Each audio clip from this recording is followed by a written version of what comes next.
There's a paradox in the ancient text that I cannot wrap my head around. Oh. We're talking about this one specific star, right? Pushya. Mm-hmm. Pushya. And the seers, they label it Sidhya the perfect. And also Tishya, which means the auspicious. They're incredibly bold about it. The claim is that it's so benevolent, it can just neutralize almost any other negative omen. It's the ultimate get-out-of-jail-free card. But, and this is the part that gets me, the very same texts say it is absolutely disastrous for one thing. A wedding. A wedding. It's the ultimate cosmic contradiction. The energy of universal nourishment, yet it somehow spoils the one contract meant to be about growth and partnership. Exactly. If it's the perfect star, shouldn't it create the perfect marriage? That's what I want to figure out. But before that, wow, listen to that rain. It's really coming down now. It's been hammering that window for, what, the last 20 minutes? It has. But I don't mind it, honestly. Yeah. It makes this place feel even more insulated. The ticking clock, the rain. Yeah. It's a nice little bubble. A bunker for books, yeah. And I see you ordered something different. You're usually an espresso guy. That looks milky. It's warm milk with saffron.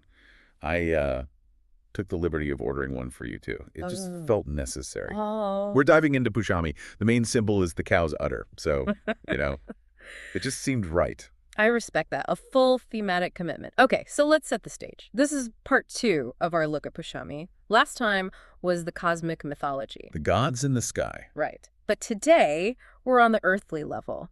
We're asking, what does this actually look like in a human being? In their psychology, their career, and in this mystery of why they can't get married. We're going from the architecture of the heavens to the architecture of the soul. So let's start with that psychology. You mentioned the cow's udder. That's a very earthy symbol, very biological. What's the core metaphor there? It's all about the motivation for giving. I mean, think about an udder. A cow produces all this milk, but it can't drink it itself. Right, it's impossible. The entire biological function is for the benefit of someone else, the calf. The Pushami personality is driven by that same imperative. They are the nourishers. So it's not just that they're nice, it's a compulsion. It's a pressure, exactly. Yeah. If they aren't feeding something, a family, a project, a community, they feel fundamentally uncomfortable. It's a duty. Okay, but selfless giving, that sounds a little soft. But when I look at the astrological mechanics here, this planetary triad you mentioned, it doesn't look soft at all. No, it's intense. It's a recipe that, on paper, it shouldn't really work. It's a paradox of ingredients. Let's break down that recipe. The first ingredient I get, the sign. Pushami is entirely in Cancer. Karkata. Yes, ruled by the moon. So, okay, emotional depth, mothering instinct. That's the milk. I get that. Right. Soft, fluid, emotional. That's the base. But then, the ruler of the star itself. It's Saturn. Yes. Saturn, the planet of restriction and delay. Yeah. How does the planet of no rule the star of nourishment? It feels like putting a prison warden in charge of a nursery. That's the logical reaction. Yeah. But you have to reframe how you see Saturn here. It's not just the prison warden. Okay. Saturn is the container. It's the cup. The cup. Yeah, think about it. You have all this milk for the moon, right? Compassion, emotion. It's a fluid. Right. So what happens if you just pour milk onto a table? You got a cup. It goes everywhere. It's a mess. It spoils. Precisely. Unchecked emotion is just a mess. It's a bleeding heart that burns out. Saturn provides the cup. It gives the structure, the discipline, the endurance to hold that compassion so it can actually be delivered. Huh. That's a great image. So Saturn is the hard shell protecting the soft center. And then you add the third piece, the deity, which is Brihaspati Jupiter. The high priest. Yeah. The guru of the gods. Yeah. So you've got the mother, the disciplinarian, and the priest. And when you put them all together, you get what the text calls spiritual sobriety. The moon gives the desire to help. Saturn gives the endurance to show up every day. And Brihaspati gives the wisdom to know who and how to help. So this is the person you call at 3 a.m. They won't just cry with you. They'll have a spreadsheet and a casserole. They're the stalwarts. They hold the roof up. You know where this is going. We have to look at the shadow. If they're so perfect, where's the flaw? No one is that good without a catch. The catch is baked right into the priest archetype. It comes from the myth of Indra. The king of the gods. And Brihaspati is his advisor. Right. And Indra is, well, he can be a bit arrogant. He likes his power. Okay. The shadow of Pushami is what you could call spiritual ego or dogmatism. Because they are so ethical, so rule-following, they can become incredibly arrogant about their own morality. The I'm holier than thou problem. It can be very subtle. It's the person who is so helpful, So right that they just stopped listening. The myth goes that Indra became so comfortable that when his guru, Brihaspati, walked in, Indra didn't even stand up. He didn't show respect. He took him for granted. Completely. And for that act of arrogance, the guru literally became invisible. He just vanished. The moment he left, Indra's kingdom collapsed. So the lesson for the Pushami person is, don't get high on your own supply. That's it. The danger is thinking you are the source of the wisdom, not just the vessel. When they get too rigid, too comfortable, they lose their power. Okay, let's pivot a bit. The texts mention these 4 padas, or quarters. I think we need to explain this because not all Pushami people are the same. Right. Think of Pushami as a big house, the house of nourishment. Everyone born under the star lives in this house, but the house has 4 very different rooms. The padas are the rooms. I like that. Okay, let's tour the rooms. Room 1 is the Leo Navamsa. This is the royal room. Leo is the king. So this quarter is focused on family pride, achievement, lineage. The father figure kind of energy. Exactly. They nourish by giving you a name to be proud of. They're dignified. They want to shine, but for the sake of the family. Got it. Okay, room 2, Virgo. This is the kitchen. Virgo is all about service, details, practicality. One commentary actually called this Pitada, the cook of the zodiac. The cook of the zodiac. That's very literal. It is. If the first room is the father at the head of the table, this is the person in the kitchen, checking the ingredients, making sure the meal is perfect. They show love through practical acts of service. Okay. Room 3 is Libra. That's the living room. Libra is about social grace, comfort, luxury. This could be the most, let's say, superficial layer.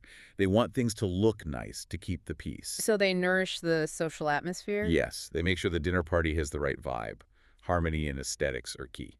And then we get to room 4, Scorpio. This feels like we're heading down to the basement. Easy the basement, or maybe the private chapel. This is the realm of the occult, of ritual, of transformation. This is where the priest aspect of Brihaspati gets really serious. The notes say this is where they're most prone to victimization or bigotry. That's a heavy combination. Because the energy is so intense. Scorpio can be very defensive. And if you mix that defensiveness with the dogmatic side of the priest, you can get someone very paranoid about their beliefs. But on the high side, this is the true esoteric healer. So you've got the father, the cook, the socialite, and the mystic, all living in the same house. And they're all providing something. Structure, food, harmony, or spiritual healing. So what do these people do for a living? If I'm trying to spot one in the wild, what career am I looking for? The sources are pretty clear on this. Teachers, counselors, psychologists, but also politicians. Politicians. That seems to go against the selfless vibe. But think about the type of politician, not the conqueror, the caregiver. The one who was obsessed with the food supply, with housing, with social welfare. The nanny state, literally. In a sense. And there's a critical distinction here that goes back to Brihaspati. He's the advisor, not the king. Pushami natives don't really want to be the king. They want to be the one whispering in the king's ear. The power behind the throne. Exactly. The moral compass. Their fulfillment comes from guiding power correctly. The texts say they have the desire to possess Brahmavachasa Shakti. Spiritual luster. They want moral influence, not just raw power. Okay. We've arrived. The elephant in the room. This star is Siddhya perfect. Good for everything. But the texts absolutely forbid getting married under it. The great exception? Why? I mean, it sounds like the best star for marriage. I want nourishment, stability, duty. Why is the universe giving this a hard pass? Because they're confusing what makes a good life with what makes a marriage start. And it comes down to a clash between 2 fundamental concepts, Dharma and Kama. Dharma is duty. Duty, righteousness, spiritual purpose. Pushami is 100% Dharma. It's ruled by Saturn the ascetic and Jupiter the priest. It is serious. And Kama is? Passion, desire, worldly enjoyment. It's the spark. It's the juice. And a marriage, in the Vedic view, absolutely requires Kama to begin. I see where you go. So if you get married under Pushami, you're starting the relationship under the energy of a monk and a stern grandfather. It's too austere. The sources say the couple may quickly lose interest in the romantic, the physical, the worldly part of the marriage. So it becomes a business arrangement?